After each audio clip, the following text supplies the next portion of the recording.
PhD man-child with another cooking video. We're going to make some Serbian cevaps. Woo! I kinda already added the ingredients. What you're going to need is minced pork and minced beef.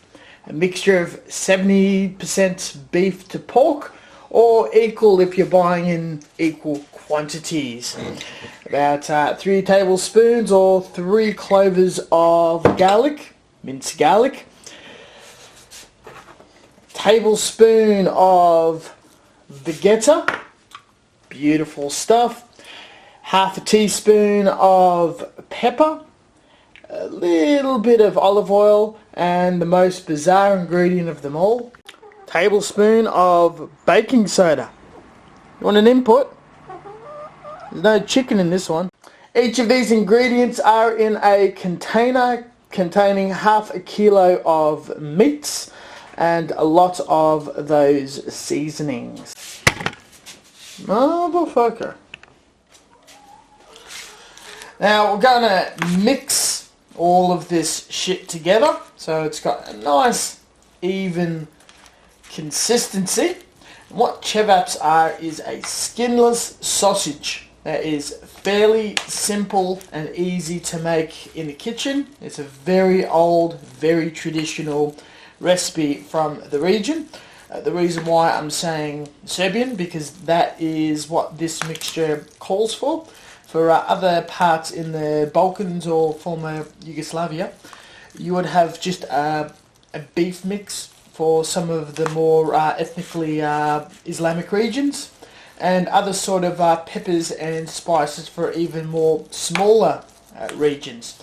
I happen to really like the mixture of the meats of pork and beef, which is unique to the Serbian version. They also have different sizes and shapes depending on which version you make. I'm not that fussed since I've never grown up, lived or even visited the region. So I'm just going to make what fits in a tray conveniently to pull out and cook.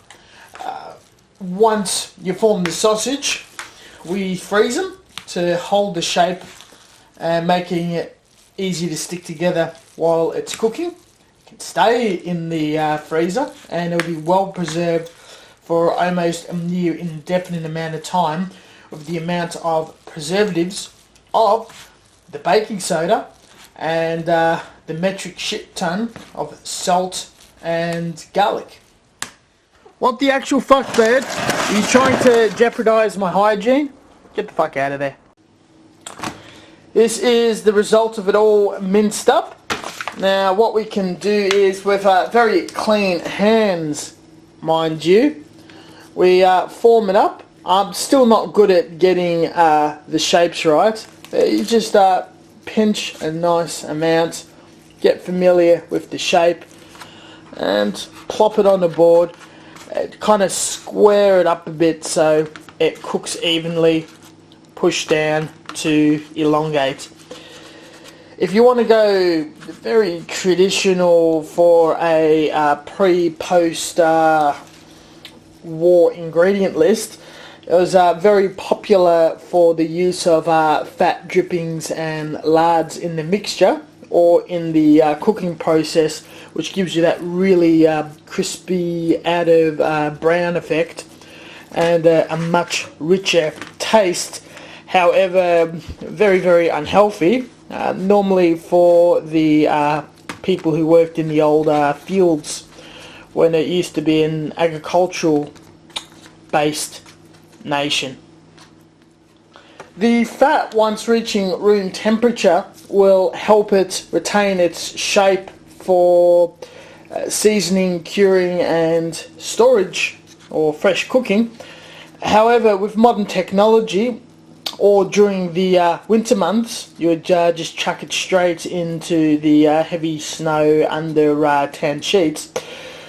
We put it straight into a freezer. But these are stories I've heard from the older generation living in the region. This makes up about a kilo of ingredients. Now I've pulled this out of the freezer, which I made from the last batch and running out. You can see that it's pretty stable, and you just chuck that straight in the pan. The freezing process is only to firm up. We can cook immediately or leave for storage. Fucking hairy situation. I should get a baking tray. Tisha, what the fuck? I saw you just hop straight back there as I remove you. Being a dumbass chicken, it's not nocturnal. When it's dark, it starts to get tired and it falls asleep. And it's likely to just going to be comfortable and stay there. I'm going to move your bucket. You can do whatever you want. I don't care anymore. Got little scraps just cooking up in a hot pan. Just chuck in, flip occasionally. No hustle, no worries. All easy pretty much. Got a little oil in there. And you can just chuck some other shit in there as well. Oh, that smells good. The easy bit is all you have to do is keep flipping it. As you notice, it is still retaining its shape.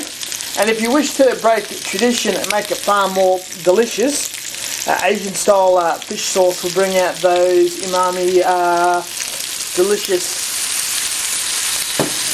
acids and oils and whatnot, and that's just going to permeate.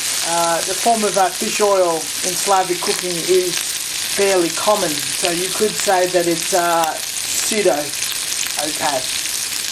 I like it regardless. Most aren't going to tell the difference if you're cheating. Wait until it's all nice, evenly gold browned all the way around. You can leave it in for much longer to build a bit of a shell and actually crisp it up. It's also quite appropriate to cook over an open flame such as a barbecue.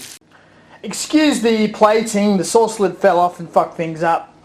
To serve once it's all brown and golden, the traditional way is to put it in some flat bread with sour cream, onions, whatever Slavic ingredients that you see fit. Modern alternative would be serving it on top of hot cooked potato chips, or a use of a condiment such as sauce with curried ketchup, which is my favourite, or hot sauce. Just cutting it open. You got the inside all cooked. We'll do a bit of a taste test. Very soft, very tender. The garlic is not overwhelming but complementive. Has a very strong taste. It's excellent for almost any meal, beer snack, all that sort of thing. Very easy to do. There's no excuse to do it as a budget meal, as cheap as it is, and it's super simple, as a lot of dishes are from that period for working families and traders and farmers and all that sort of stuff. My go-to is on mashed potato or rice, as that really soaks up the juices and gives you a bit of a carby hit with the side. Peace the fuck out.